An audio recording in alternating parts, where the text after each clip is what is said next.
వాలంటీర్లకు వందనం కార్యక్రమంలో Srisailam MLA Shilpa Chakrapani Reddy hot comments చేశారు. ఈసారి 3 పార్టీలు ఏకమై వచ్చినా బుల్లెట్ దింపుతామని సవాల్ చేశారు.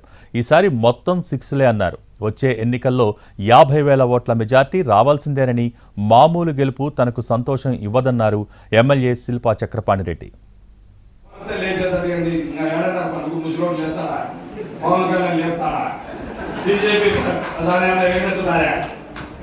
ఈ 3 ఏకమైన మనం ఒక దెబ్బ తీస్తామంటే బుల్లెట్ దిగాల్సిందే ఒకటే దెబ్బే.